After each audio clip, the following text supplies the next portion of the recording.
welcome back to a new video. Today I'm sitting down to talk about something that I am more than a month late on talking about, and that's the anthology that I'm in. I have finally got my copy of it. I did get it the week between Christmas and New Year's, but I did not film anything that week and not the week after, and now we're at near the end of January and I'm sitting down to film this video finally on this anthology. It's a Swedish short story collection of 13 authors, and I am one of them. So in this video I'm going to talk about the whole process of getting the idea, writing the short story, sending it out to a contest, because that is essentially what this is. The publisher held a short story contest and like 50 or more people, 60 people maybe, sent in their short stories in the genre of historical paranormal romance, and then 13 were selected. This is the cover of the book, and the Swedish name is called Vintergnista. My short story is in Swedish. Swedish is my first language. Here is my short story, and it's called Över ett evigt hav. The literal English translation is Over an Eternal Sea. I tried to make it kind of poetic, the title, and make it so that in the end you would go back to the title and you would understand the name, all my intent behind it and everything. It is 20-something pages.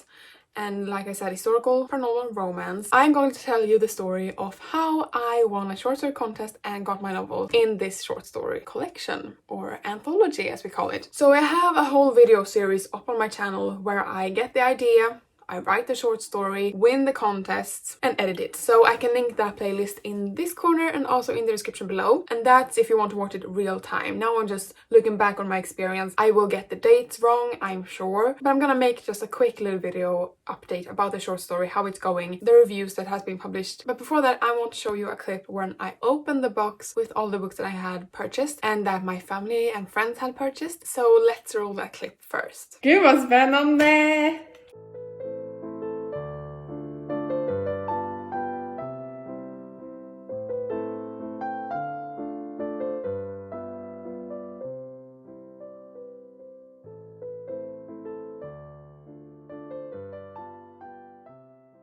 So now let's get into it. Stad Förlag, the publisher that then made a deal with me to publish my debut novel, Gods of Rot and Ruin. They posted about a short story contest because they have held 2 contests previously, and they posted a short story contest about the winter themed anthology and the genre, talking about the rules of the contest, how long it should be, what genre. I knew from their following and the comments under that post that a lot of people were excited to be part of this because they are the biggest or one of the biggest fantasy publishers in the industry in Sweden. And I think by this time I had written a draft or 2 drafts of Gods of Rot and Ruin, and I knew that I wanted to send the book to them. I knew that they were my dream publisher, so I thought that I could jump onto this contest, and if they didn't want Gods of Rot and Ruin, then I had a chance or 2 chances to get published by them in another way, to get something that I have written out in the world to be published. The first thing that I did when they announced this project was to read one of their other anthologies. This is Våreld,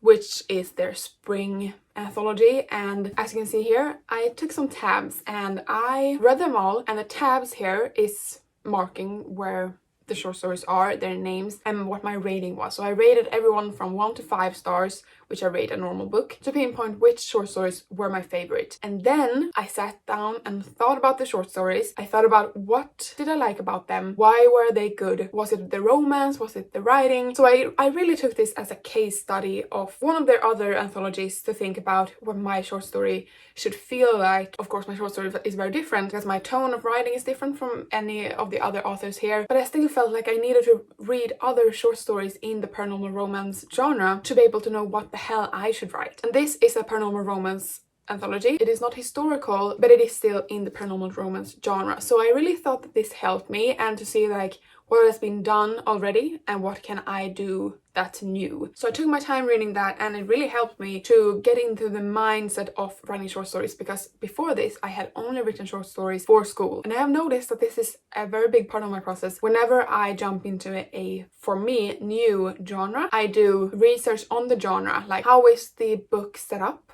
or the short story set up? Is there certain plot beats in, for example, a romance that you should hit? Because I have only written fantasy with a subplot lot of romance. If I'm gonna write romance in the future, for example, I'm going to study romance books. And when I wrote the sequel to Gods, Wrath and Ruin, I studied 3 mystery thriller books as well, because I was going to have a murder mystery in my sequel. So I'm doing this with every project. I'm reading other books, I'm watching YouTube videos on the subject and searching a lot of things in Google. So that was the first part of the process. So I got an idea for a short story, and that's the short story that got into the contest, or got into the anthology. It was historical, and it is a ghost ship, and it is a cute romance inspired by a lot of K-dramas that I have watched, because this was also the time where I started watching K-dramas. So I got the idea and I wrote the short story in July of 2021. Now it's 2023, so it's already been 1.5 years since I wrote this short story. It has been such a long time that my writing now is so much different from my writing then. So I wrote it in July 2021, and then a month later, or a little bit later, I got a second idea, and I quickly contacted them like, how many short stories can you get in? Because I thought that if I send more than one, I will get a higher chance of being picked out from all of these other amazing authors. And since I had time, I was on summer break, I wrote 2 short stories and I sent them both in. Both of them went through 3 beta readers each, and different beta readers for each novel. And for the first novel, the beta readers said that it was very romantic, and it was really fun seeing what different readers thought was their favorite part of the novel. And there is a kind of sick scene in the book, and one person said that that was their favorite scene because the male character takes care of the female character, keeps her company, reads aloud to her. And then another person thought that the beginning, which is very turbulent and dramatic, was the best part, and one person thought that the end was the best part. So by that, I kind of knew that the first short story that I wrote was the best one, because it had something for everybody in it. The first short story was my biggest hope, but then I got an idea for the second story, which was a Henry VIII retelling. One of the wives was a witch, and it was from the wife's perspective, and I think it was his latest wife, the one that survived him, and I wrote her as a witch, and she had a lover, and because of that, the characters and their relationship was already established off screen, or like off page. They had a history together, and I don't think I did a great job of showing that well, and the male main character seemed very passive, and he didn't seem like a real person, like I hopefully accomplished with the first short story. So the beta readers all had this in common in their feedback for the second short story, that this male lead was very boring, and they couldn't really understand why he was there, who he was. His voice was very passive, because the story wasn't really about him and their love story. It was about Catherine, I think she's called, the last wife of Henry VIII. I may be wrong about that. I did my research, but it was a long time ago, okay? I got a lot of praise for my writing in that short story. Flowery and filled out with detail and very interesting, like the first opening scene was interesting, but then I think the short story went down from there. So I wrote both of the short stories, I edited with beta feedback, and I edited myself to the best of my abilities, and then I sent both of them in to Seraphlog. After I sent them the 2 short stories, I waited, and then I got a very exciting email about the fact that I had won and that they wanted my short to be in the anthology. And I was so excited, because by this time I had already gotten the email from them that they wanted to publish Gods of Ruin.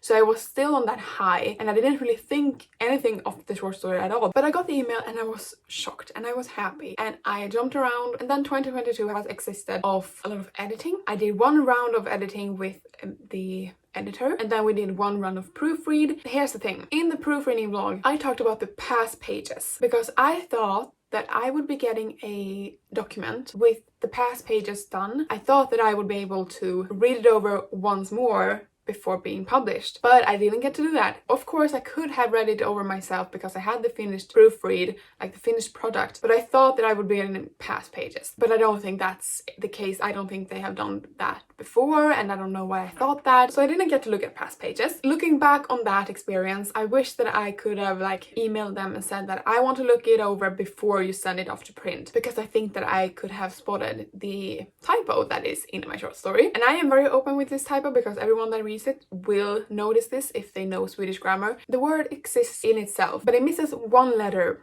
at the end. So I wish that I could have like gone over it after proofread. The proofread went by so quickly that I didn't take my time reading it over like carefully, or taking some time off and then reading it over. Because like I said, I thought that I would be getting past pages and I would be getting a second chance of reading over the short story and like approving it. So that is something that I want to do with Gods, Rot and Ruin. I want to, like the last editing round or past pages, I will take my time reading it before sending it off to print. So I did the proofreads of this short story summer of 2022. I was the first to get done because I was on summer break. I had nothing else to do and I wanted to get it done fast so I could like keep writing on the sequel to Gods, Rot and Ruin, or editing the sequel. I don't remember what I did. But then another fun thing that happened along this way was that I got an email from a publisher saying that they want to publish my short story that is in this book. They want to publish it as a audio short story or audiobook. So I signed a contract for my short story in this anthology to be published as a audio novella or short story, and we don't have a release date for that yet, but I think it will be published in this year 2023, but I don't know when. This anthology has been out for more than a month. It was published the 7th of December. I got it between the 24th and the 31st of December, and now finally I'm filming a video about it. And the die-hard fantasy fans have already read this, and I'm very proud to say that one of the reviews mentioned my short story as one of their favorites, which I was so happy about. I am very proud of the short story, but I have also read other short stories in this short story already because I better read them before they won in the contest, and I know how good they were, and I'm very proud of them as well and their short story. So I didn't think that my short story would be anyone's favorite. I just thought that it was like a nice end to the anthology because it's at the very end. I thought that mine would be a nice like goodbye, ended on a hopeful note, but to see someone review the anthology as a whole and then mentioning my name out of the 13 and some other names as well, it was just so nice to see and hear. It boosted my ego quite a lot during that day because I mentioned it to my mother like 3 times.